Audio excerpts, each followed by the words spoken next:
Bienvenue à vous dans une nouvelle vidéo de Kezaku. Le sujet d'aujourd'hui est la régulation des stocks. Dans un premier temps, on va définir ce qu'est un stock, puis on va voir la méthode de calcul, ensuite l'enregistrement comptable.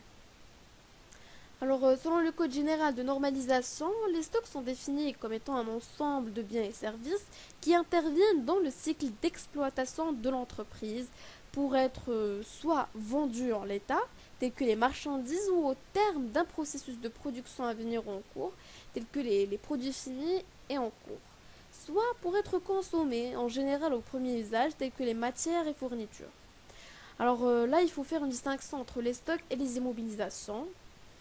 La qualification du stock d'un bien ne dépend pas de la nature du bien, mais surtout de sa destination. Ils sont considérés comme des stocks les biens qui sont destinés à être revendus, et ils sont bien sûr considérés comme immobilisation tous les biens qui sont conservés dans l'entreprise pour y être utilisés. Je donne un exemple. Dans une entreprise d'achat et de vente de matériel informatique, tous les ordinateurs sont des éléments de stock. Sauf ceux qui sont mis en service pour ses propres besoins. Les stocks se différencient selon leur origine. On a stock acheté, tels que les matières premières, matières consommables, etc. Et les stocks produits, tels que les produits intermédiaires ou finis en cours de production. L'entreprise doit obligatoirement procéder à l'inventaire physique des stocks au moins une fois par an et bien sûr à la clôture de l'exercice. L'inventaire physique est le contrôle qui permet d'évaluer les éléments qui font partie du patrimoine de l'entreprise. Elle peut aussi faire un suivi comptable à tout moment des stocks par l'inventaire permanent. L'inventaire permanent est une méthode de suivi des stocks dans laquelle les produits sont portés dans le compte de stock au moment de leur acquisition. Les biens acquis à titre onéreux sont évalués à leur coût d'acquisition et les biens produits par l'entité sont comptabilisés à leur coût de production. On va voir la méthode de calcul. Pour calculer la variation de stock, c'est simple, c'est le stock final moins le stock initial. Maintenant, on va voir la situation et mouvement de stock. Quand on a le stock final qui est supérieur au stock initial, là, on parle de stockage. Et quand on a le stock final inférieur au stock initial, là, on parle de déstockage. Pour le calcul de l'achat revendu de marchandises, c'est l'achat de marchandises moins la variation de stock de marchandises. Pour le calcul de l'achat revendu de la matière et fourniture, c'est achat de matière et fourniture moins la variation de stock de matière et fourniture. Une application. Au 31/12/2011, l'entreprise Atlas Bois vous fournit les renseignements suivants. Montant extrait de la balance avant inventaire au 31/12/2011. On a stock de marchandises 280 000, achat de marchandises 800 000. Les données de l'inventaire extra-comptable au 31/12/2011, on a stock de marchandises 190 000 dirhams. Le travail à faire, premièrement, on doit calculer la variation de marchandises et faire une conclusion. Pour calculer la variation de marchandises, comme on a dit tout à l'heure, la variation de marchandises se calcule comme suit. Le stock final moins le stock initial. Là, le stock final, c'est 190 000 dirhams. Et le stock initial, c'est 280 000 dirhams.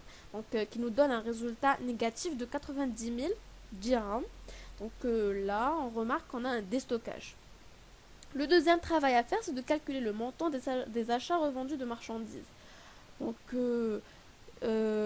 calculer l'achat revendu de marchandises, c'est 800 000 dirhams qui représente l'achat de marchandises moins la variation de stock de marchandises qui nous donne un résultat de 890 000 dirhams. Pour la comptabilisation des stocks, on a des principes. À la fin de chaque comptable, l'entreprise doit enregistrer dans sa comptabilisation la valeur de ses stocks à la clôture des comptes, bien sûr, sur la base de l'inventaire physique réalisé. Si elle fonctionne tout au long de l'année en inventaire permanent, il n'aura qu'à ajuster éventuellement la valeur du stock calculé avec le stock réel constaté. Pour l'annulation du stock, là, c'est le stock qui correspond au bilan à la fin de l'exercice N-1 et qui a été à la réouverture des comptes au début de l'exercice N.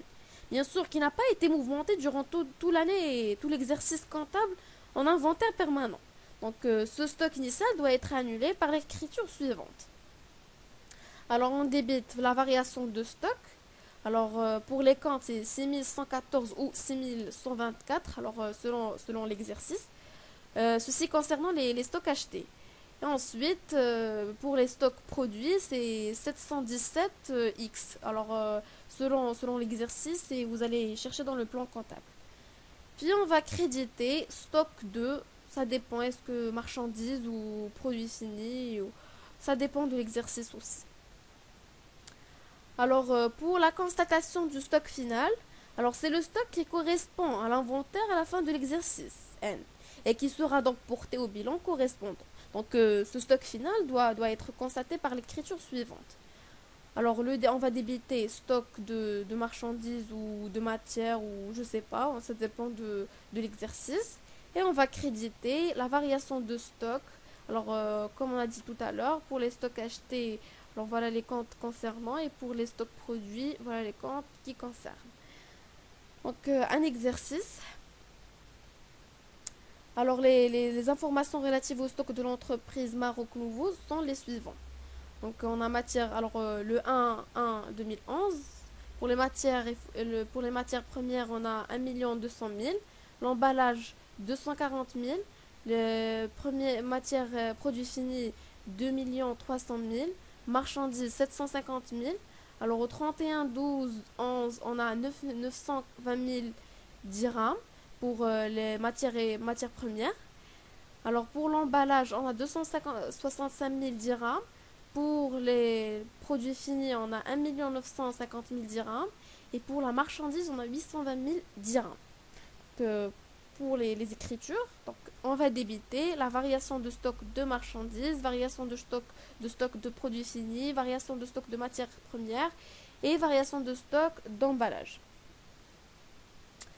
Alors là, on va mettre le montant des soldes initiales. C'est important. Donc, dans le débit, on met le montant du solde initial. Alors, le solde initial, c'est le 1-1-2011. Alors, on va mettre ces montants. Alors, le crédit, alors on va créditer les stocks de marchandises, stocks de produits finis, stocks de matières premières, stocks d'emballage. Et on va faire les stocks finales. Alors, dans les montants, on va inscrire les stocks finales. Alors voilà pour les écritures. J'espère que cette vidéo vous a été utile. Je vous dis à bientôt, Inch'Allah.